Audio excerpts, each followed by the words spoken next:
Hello everyone, myself Dev Dubey.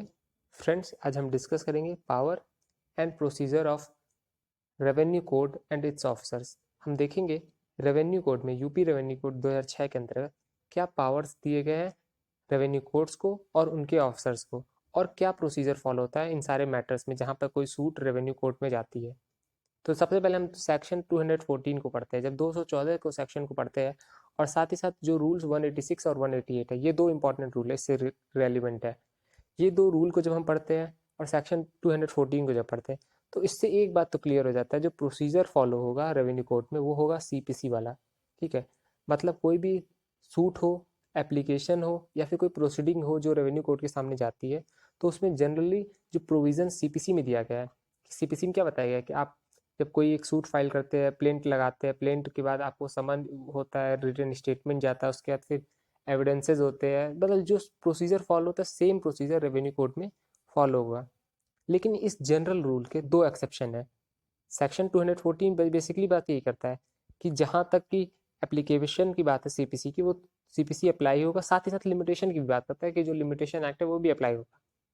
लेकिन इसके जो दो रूल्स है उसमें एक्सेप्शंस दिए गए। एक्सेप्शन ये बताता है कि जहाँ पर कोई एक्सप्रेस प्रोविजन बना दिया गया, एक्सप्रेस प्रोविजन मतलब कोई स्पेशली लिख दिया गया कि सीपीसी अप्लाई नहीं होगा उस पर्टिकुलर मैटर में, तो वहाँ पर अप्लाई सीपीसी नहीं होगा, या फिर इसके लिए कोई रूल रेगुलेशन बना दिया गया, तो इन सारे केसेस में सीपीसी अप्लाई नहीं होता। जहाँ पर कोई सेपरेट एक्सप्रेस प्रोविजन है उस एक्ट में या कोड में, या फिर कोई अलग से रूल रेगुलेशन बना दिया गया है, तो इन सारे केसेस में सीपीसी अप्लाई नहीं होता।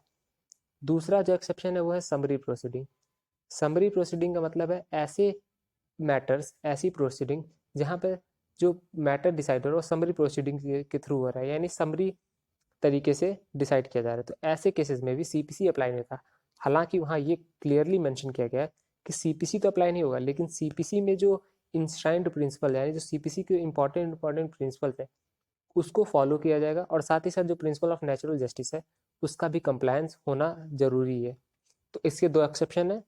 एक्सप्रेस प्रोविजन या रूल रेगुलेशन अगर बार करता है तो सीपीसी एप्लीकेबल नहीं होगा, और दूसरा समरी प्रोसीडिंग के केस में सीपीसी एप्लीकेबल नहीं होगा। वरना जो प्रोसीजर है रेवेन्यू कोड का वो क्या है, वो सीपीसी के थ्रू ही गवर्न होता है।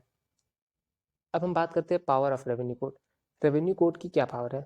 देखिए, रेवेन्यू कोड के पास ढेर सारी पावर होती है। हम यहाँ कुछ ऐसे रेवेन्यू कोड्स के ऑफिसर या फिर जो रेवेन्यू कोड्स के स्पेशली पावर दी गई जनरल नेचर की, वो सारी पावर्स को डिस्कस करते हैं।